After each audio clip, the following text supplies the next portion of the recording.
Babble with Ben. This podcast is recorded on the lands of the Wurundjeri peoples of the Kulin Nation. I wish to acknowledge them as traditional owners. I would also like to pay my respects to their elders, past and present, and Aboriginal elders of other communities who may be participating today. Welcome to the show, Kevin Silvester. Hi. How you doing? I'm rushed off my feet, but I'm very glad to have you here. How are you going? I'm good, thank you. Oh, good. Hey, you've got a film clip coming out soon. Yes, Can you tell me about it? Yeah, I've got 2 film clips for my 2 upcoming singles. One is called Cry Wolf, and in that film clip, I'm a werewolf. Oh. We did like really heavy special effects makeup. I had these really bushy like eyebrows that they sewed together. I had like dirt on my face. I had fangs and everything. Wow. Yeah. Yeah. And another one is more toned down. Yeah. It's for a single called Be The One that I did with Jackie, fellow Box Hill member. And we filmed that over the weekend. And hopefully it comes out soon. That's fantastic. Yeah. So for the people at home, you are a producer. Yes, I am. What sort of music? How would you describe your music? Just like electronic pop. Yep. And more dance-oriented music. Excellent. And you, of course, are a friend of one of our previous guests, Satali, as well. Yes. We did roast you a little bit last time. But your kick drums are quite lovely. We're not... Yeah, that's good to hear. How long have you been producing for? I've been producing for since when I was in year 7. Wow. Which is a long time. At the very start, it was kind of just me messing around in GarageBand and that kind of stuff. I don't know if you would call that producing. But I would, certainly, yeah. But I've always had an interest in how the instrumentals in songs work. I think a lot of people just only focus on the vocals of a song. But I always had an interest in how, what everything behind the vocals worked. And I would always try to recreate those sounds in GarageBand. And then later on, I moved to Logic. Yep. And so it's been quite a while. Is it 8 years now? Yeah, wow. Yeah. That makes me feel old. You're doing fine. Yeah. And so who were your influences when you started producing? Who did you have a listen to and just go, oh, yeah, I like that? Yeah, well, at the very start, it would just be like radio pop kind of stuff. Without even knowing it, it was mostly Max Martin stuff, Taylor Swift, Adele, Britney Spears, those kind of just pop, electronic kind of sound. And then I kind of got into the more EDM side of music. So then my influence mainly came from Cruella, Illenium, those kind of more hard EDM kind of sound. But now it's kind of a blend of both. It's a weird blend. Great. Yeah. There seems to be a bit of a resurgence of dance floor music lately, because I was listening to the Spotify charts and I heard, both Beyonce and Drake have put out these heavy dance floor bangers with keyboards and all sorts of stuff. And it seems like the world is ready to get back to the dance floor. How do you feel about that? I think it's never left. Yeah. I think the world is always ready for some dance music. I think dance music is a form of expression. I think being able to create any sound that you want from a synth, it's it's limitless. It's not just like a piano where it's like a sound, confined sound. You can make any kind of sound that you want in electronic music. I think it's very expressive. Yeah. Yeah, I would agree, absolutely. Yeah. Do you... would you say you are more of a house guy or a techno guy or a trance guy, or you're a bit of a blend of all of them? I mean, I can't say that I listen to any of those. Yeah. But I have a soft spot for techno. Yeah, definitely. Yeah. What's your go-to synth? I've heard a lot of love for Serum lately. Do you use that one, or have you got a secret weapon somewhere? I mean, I'm just a basic Serum guy. I definitely love Serum. It's so flexible. You can do anything in it. There's nothing that you can't do in Serum. So yeah, Serum. And you would have been using some of the plugins from Logic Pro before that as well, and I mean, yeah, I love the Logic stock plugins or anything from Logic. Really, I think that's the reason why I love Logic. The stock stuff is just amazing. Yeah, I love Ableton as well, but the stock synths or plugins just don't hit the same. Yeah. Even if you upgrade to the suite, some of them are definitely on the verge of being overused. Definitely, like I try to make the analog synth in Ableton sound good, and I've just never managed to master it. But I'm really keen to try out Serum because, it seems like all the YouTube tutorials on how to make this sound are with Serum these days. So yeah, I think it's the standard, the new standard for producers nowadays because it's just so flexible. You can't go wrong with Serum. Yeah. Do you ever play? I know we've got some hardware synths here at Box Hill and some of the production suites. Do you ever play with the hardware synths as well? I do. I love the Prophet. The Prophet's great. Yeah. Which Prophet is it? Do you know? 6. 6? Oh, God. Yeah. I wanted to play with the Jupiter, but it just I've never had gotten it to work. Yeah. Like even the tech was like, I don't know how this works. That's a pretty old synth, isn't it? The Jupiter. Yeah. It's like an 80s synth or something like that. I think so, yeah. Yeah. But I don't know. I think Serum just has more like possibilities. Hardware synths tend to be more like just tweaking around with the presets. But I think Serum, you can start from scratch and do whatever you want and see where it goes. It's pretty limitless, isn't it? Yeah, as you were saying before. Yeah. Yeah. So you said Cry Wolf is one of the songs that's coming up. What was the name of the other one? Be the One. Be the One. What was sort of your inspiration for these 2 tracks? And you've got an album coming out too, yeah? Yes. What was the inspiration for these 2 tracks you've just done? So Cry Wolf was, based on a kind of a real experience with just someone crying for pity and wanting your affection when you're just really like, nup. You know, that emotion is like, nup. Whereas Be the One is actually based on a narrative of infidelity. At the time when Jackie and I, and Satali, who contributed to the song, wrote the song, none of us have been cheated on. But we just decided to write this story of just someone who's like kind of waiting at home while the other person goes out cheating, and this person is just like begging to be the one. Yeah. I think it's great to write from a narrative because it's limitless. You're not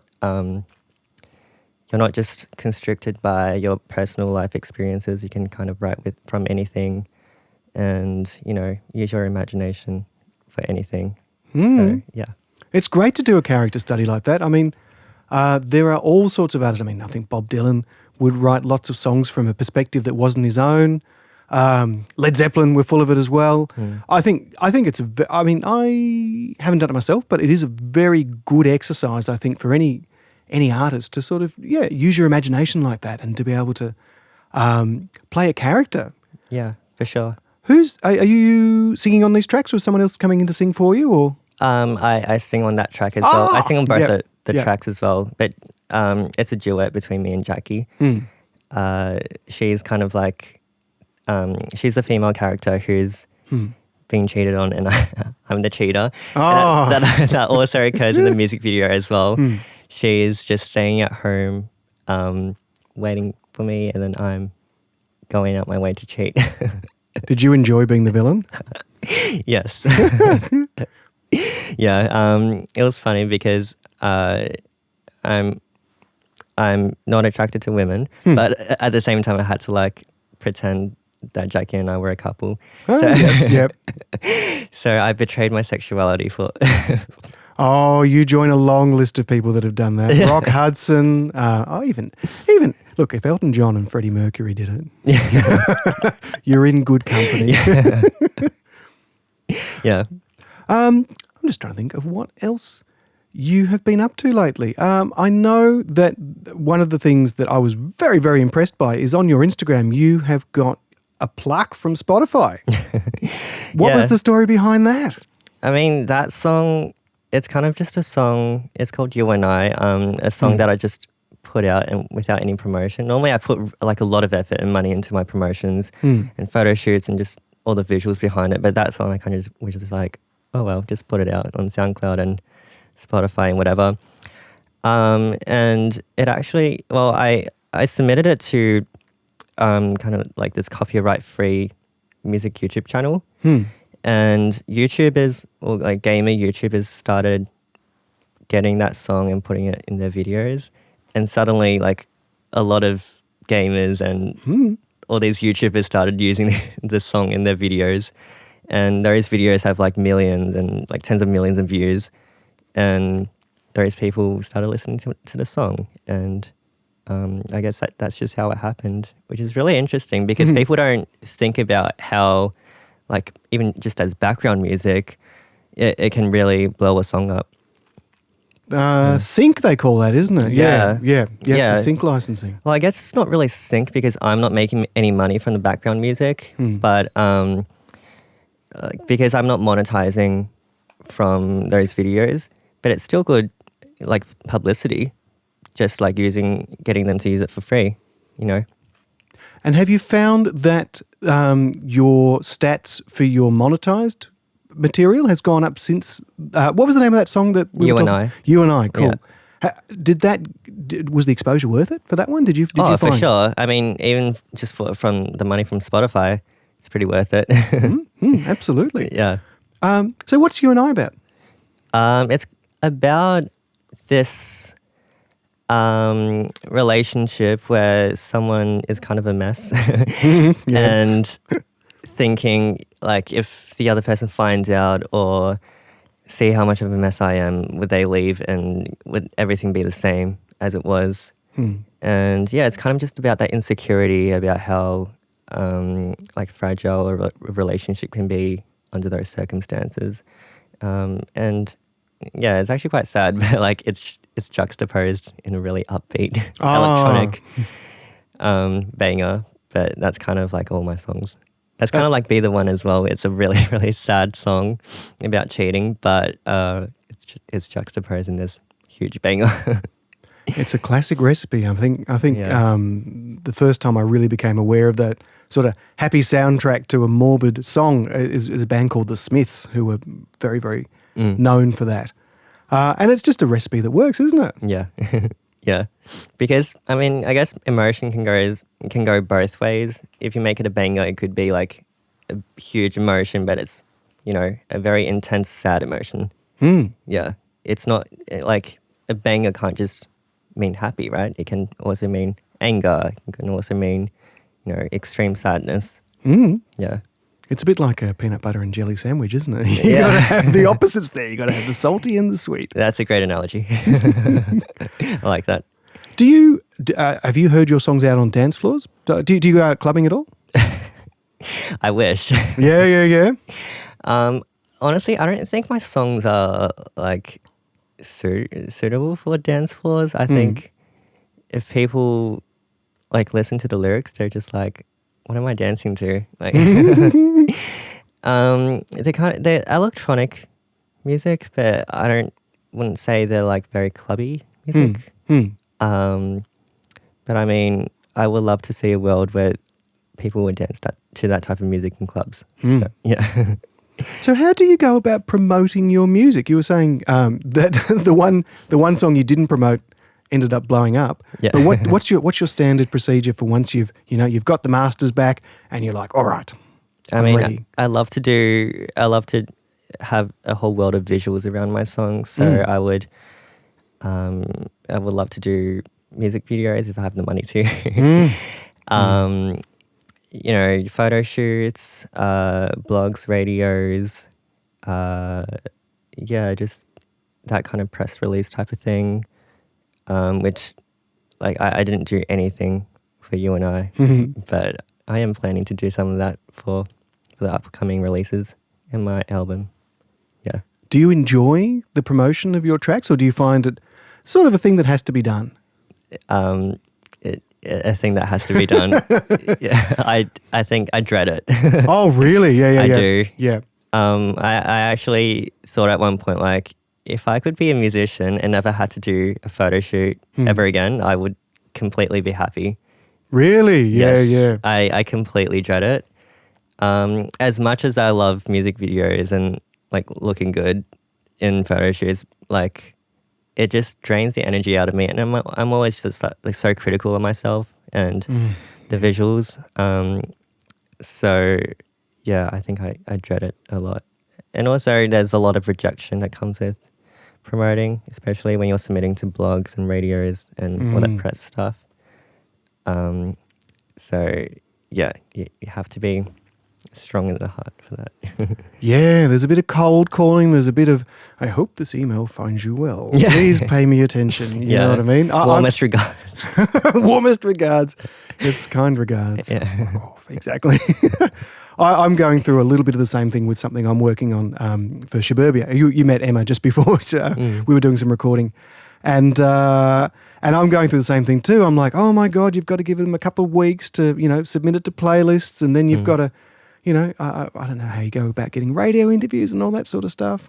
I was just like, nope, fuck everyone, I'm going to start my own interview show. Yeah. That's a really good idea. I love that. And it's sort of, it is interesting because you can pour your heart and soul into the music, but then to get that into people's ears, there's so much more work, isn't there? Yeah, it's honestly kind of sad how, like, as musicians, we have to think in a business mindset rather than just be creatives. I mean, unless that, like, you get to a point where you can, like, live off not having to promote your music, or where you can have, like, a manager just do that for you. As independent artists, you almost have to just always be thinking of, like, in a business mindset, and otherwise it'll just be like creating this little thing with that you can only have to yourself, or have your mum listen to it. I think it's kind of sad, but at the same time it needs to be done.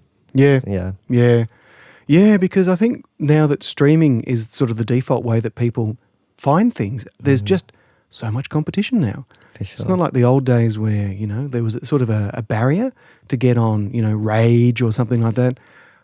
Now people can pull up YouTube, whenever, wherever, and there's just endless new stuff every day. You couldn't listen to it all. So it's hard to try to cut through, I find. For sure. How do you find with the business side of things? Do you find that the revenue from streaming helps pay for all the promotion, or do you do merch at all? How do you? Revenue, absolutely not. I mean, I work really hard with my side job to pay for all of my business expenses. But I think that wait, sorry, what was the question again? I was asking whether how the business side of things go. Like, when do you think there'll be like a break even, or is it just at the moment I'm pouring money into a whole lot of projects, right? But I do it because I love it. I wouldn't spend it on anything else, right? Yeah. And so I was sort of getting at when at the end of the day you look at your bank balance and you're going, whoa, I spent that much on the shoot or that much on the video. Do you go, but it was worth it? You know what I mean? Most of the time, yeah. Most of the time. I think on the visual side of things, it's more for your personal enjoyment because, I love to have a song that's not just like an audio experience. It's more like a visual and audio combined experience. So I think having photo shoots, having music videos, that kind of thing is definitely the most expensive part of the promotional process. But I think now there's things like SubmitHub, where it's actually quite cheap to get access to those blogs, YouTube channels, those platforms. And I think it's definitely worth it. A lot of people overlook that side of promotion. And I think the money is definitely worth it. Yeah. So Tali talked a little bit about SubmitHub as well. What is it? I haven't looked it up yet, but so it's good this things. Platform where these YouTubers or blogs or radios, they can sign up and you can submit your music to them with a pitch, and you give a token to them, and you have to pay for those tokens. I think it's $1 per token. I might be wrong, but it's relatively cheap. It's like $1, and like you go, and then you can see my pitch, and then you can include it in your radio or blog or YouTube channel.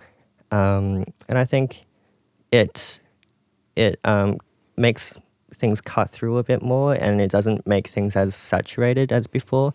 Whereas people could just like bulk send out emails with like blind carbon copies, and like to the point where blogs and like YouTube channels don't even look at their emails anymore. Yeah. I think that platform gives the opportunity for those media platforms to actually see your see what you have to say and listen to your music, because once you pay for it, they're obligated to reply within 48 hours. Oh, really? Okay. Yeah. Well, that sounds like $1 well spent. Yeah, and if they don't, I think you do get your token back. So it is pretty well spent. Yeah. And I think they give great feedback as well, I think.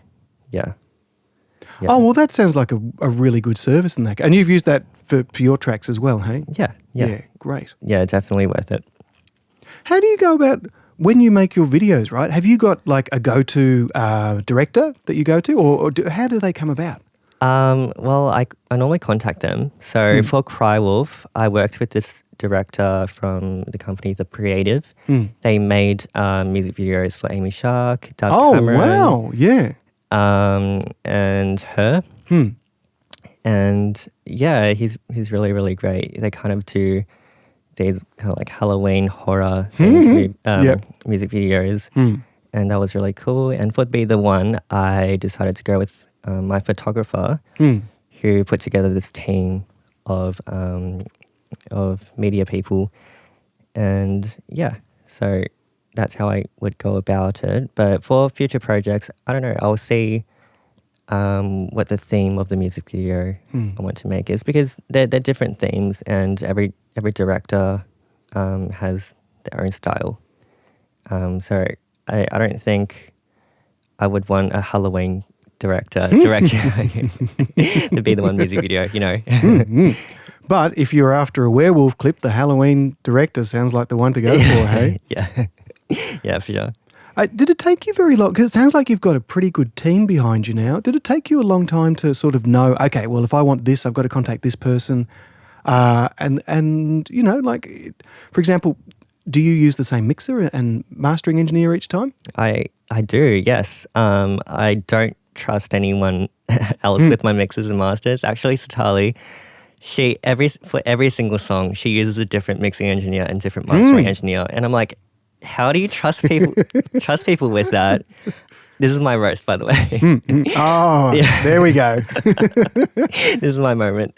Like, your song, that's like your baby. That's like your gemstone. You can't just pass it to a random stranger and be like, you know, do something with it. I can't trust someone with that. It did take me some time to find, you know, the one. Every single song on my album so far has been mixed and mastered by the same guy, and I would not let anyone else touch it. He is a bit expensive. But what's his name? Levi Stringer. He's from Brisbane. And yeah, I've known him for, I think, 5 years now. Wow, yeah. Yeah, so I use the same guy every single time. Photographer-wise, it's kind of a hit or miss. I've worked with quite a few photographers in the past. Mixed results, but now I've finally found one that's that knows what I want and can deal with my pickiness. And yeah, like after a while, you kind of know what you want and who you trust, and then you kind of build this team around you. I tend to not trust people as much now, just because you know the intentions behind some people, and you learn that after a while. But yeah, with experience, you get to know people and their intentions, and you keep the ones that are good around you. I totally agree. I think it's that's the thing that I'm learning now, is that, you know, when you collaborate with people and you find good people and you get them as part of your team, it's such a nice feeling just to be able to go, oh yeah, cool. Well, I need a beat, and I get that from this person, or I need a photographer and I get that from this person, or I need someone who's a gun with serum or something like that. Yeah. And it's just great. It really is so nice. And I think that's one of the benefits of coming here to a place like Box Hill as well, is that you do meet that community and you make some pretty good connections, I find. Yeah. Well, so Charlie and I actually joke about like utilizing every single department of Box Hill. Like, like for example, she got her song "Smoke" mixed by Ludo, is the audio lecturer. Oh, cool! Yeah, yeah. So she's like utilizing that part, and then she was like, "Oh, maybe I should like utilize the fashion department." And then hell yes, I have definitely. Yeah, and just everyone. I'm currently like Georgina's writing my Spotify pitch. Yep. So. Yeah. Hey G. Yeah. Hi G. So it's a great, place of connections, and not saying people you can use, but like people that can help each other out, and for their benefits as well. They can practice on themselves and work on their craft while helping you as well, because we're all here to learn. Absolutely, it's not someone wins and someone loses. Both people can win when you collaborate like that. And it's something I have taken a long time to learn, because I was a one-man band for a long time, right? I'd be like, okay, cool, well, I've got to write the whole thing and I've got to sing on it and I've got to do my own this and do my own that. And now I'm just like, oh, no, like it can help both people when you work together. It's just been so nice. Yeah, for sure. And it's been such a good experience. Because you've been at Box Hill now for 2 years, you were saying? Yeah, 2 years. Yeah, cool. Yeah, but I'm part-time now, so I'll be here for another 4 years, I think. Yeah. Yikes. Yeah, that's a long time. Jeez. Oh, it'll fly by. I tell you what. I've been here since 2018, so that's 4 years now. And I mean, COVID certainly made it seem a bit longer than it was, but it doesn't seem like that long ago I started here, definitely. Yeah, but I just wanted to prolong the amount of time that I could juice the studios and equipments here. I'm exactly the same. Yeah, because I realised it doesn't really make that much difference to me whether I've got the qualification or not, but building the network and building the team, that's the real prize for me. Sure. And I think, what's the rush? Yeah. Yeah, exactly. Yeah. Exactly. I mean, the longer I'm here, the more I learn stuff, and it's been super, super good, actually. Yeah. Now tell me more about this album that's coming out. Has it got a name yet? Yeah, it's called Sleepwalker. It's got 11 songs on it, and I'm 2 songs away from finishing it. I just need to get them mixed and mastered, and it'll be fully done. The theme of this album is basically just grief and loss. But it's not kind of the literal sense of it. It can be loss of a friend, loss of innocence and youth, loss of, well, there could be a literal sense of loss, like death of a family member, death of someone that you know. But just kind of grieving over certain feelings and things that you used to know but don't know anymore, or a lot of the album is about grieving over your innocence and growing up. Yeah. Heavy stuff, hey? Yeah. And that's what I was talking about, like why wouldn't be played up clubs, because people will be dancing, they're like, what is this? I think a lot of people would associate with that though, because because you do go through those periods of your life where everything seems to change and you're just like, whoa, this is not what I thought it was going to be. Yeah. And I think a lot of the album is just about just being like, what the fuck am I doing? Like, what is this? It's just grieving over that kind of feeling and innocence that you don't have anymore. Yeah. And I hope to release it in maybe next year. Yep. Hopefully. Yep. It's been a long time coming. So this is your first one, isn't it? Yeah. Oh, well, that's the one that's taken your whole life to write, isn't it? Yeah. There'll be things here from, from ages ago, and it's just like, okay, out into the world you go now. Yeah. I think the first song that I wrote for this album was in 2017. So yeah. That'll feel so good to get that out, actually. Yeah. So what's the name of the new album? Sleepwalker. Sleepwalker, that's right. And it's going to be out next year, you were saying? Yeah. Excellent. We'll wrap up the podcast here. How can people find you? Instagram.com/Kevin Silvester Music, or Facebook.com/Kevin Silvester Music, or Twitter.com/Kevin Silvester Music. Just anything Kevin Silvester Music. Consistency is so precious. It's good. Great. Thanks very much for coming on the show, Kevin. Thank you so much for having me. Have a good one. You too.